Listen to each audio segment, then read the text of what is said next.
So the first thing you're going to see when you log into your brand new Deal Driven app is a list with no properties in it. So let me cover just the high levels of this screen, and then let's go off and find some properties, because that's what we're all interested in doing. So this, as I mentioned, is your property list. At the top, we're going to have a label that tells you which one of your lists you're looking at. You can have unlimited numbers of lists. And then you're going to see a button over here called Map, and that's where you're going to do your searching. You do all of your searching on the map. So let's go ahead and click over there and take a quick look at what that looks like. As you can imagine, it generates a map.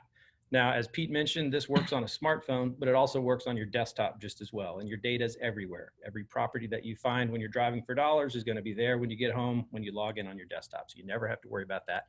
I am doing this demo from a desktop, so this is what it'll look like when you're at home.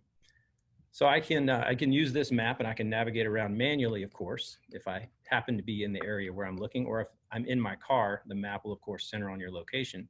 Or alternatively, I can use this search box here in the upper left-hand corner, and I can type in an area, a street name, or a physical address of a property. So let me show you how that works. I'm going to type in a street name. I'm not going to give you a full address yet.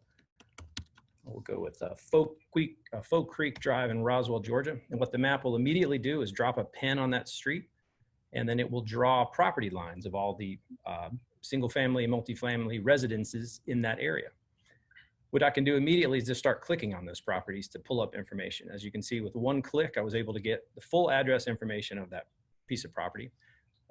Both owners' names in this case, sometimes you get one, sometimes you get two. The valuation, which is a very good valuation. It's not like a Zillow valuation. It's based on comparables in the area.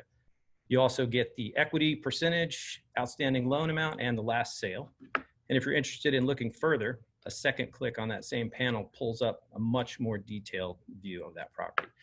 All of the property characteristics that you'd want to know: beds, baths, heating, air conditioning type, garage, etc.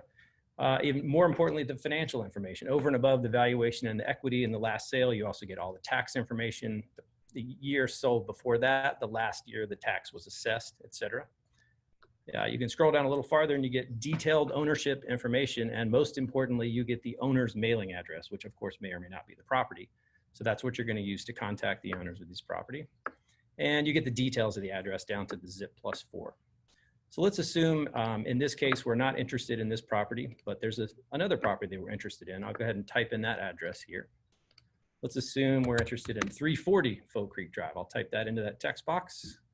Click on it, and again, I could just as easily do this on my mobile phone. Immediately drops a pin on that property, pulls up the same type of information. Let's drill in a little deeper.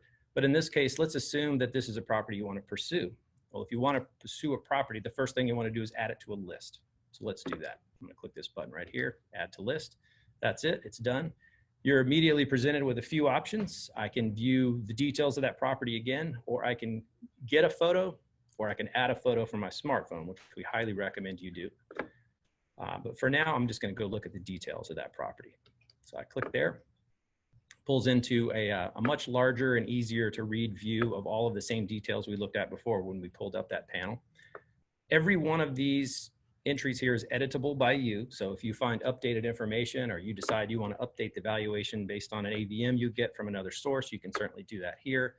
You can also review the ownership information. Since this does come from tax records, you may notice that first and last names are switched, or sometimes they're combined. So you might have to do a little bit of cleanup, because we have 154 million properties in this database from who knows how many different thousands of counties. So occasionally there will be some inconsistencies in the way this data is presented, but it's usually very easy to visualize. But down here in the bottom right-hand corner, we have a large text area called Notes. And this is where you're going to do your tracking. You and your team can keep track of the phone calls you've made, the property visits you've done, specific attributes about the property that may become more and more important as you proceed down the investment path. You can update all of that information here, and when you're done, you just simply click Save. And just like before, that data is now on your smartphone. It's on your home machine. Your entire team has access to your updates.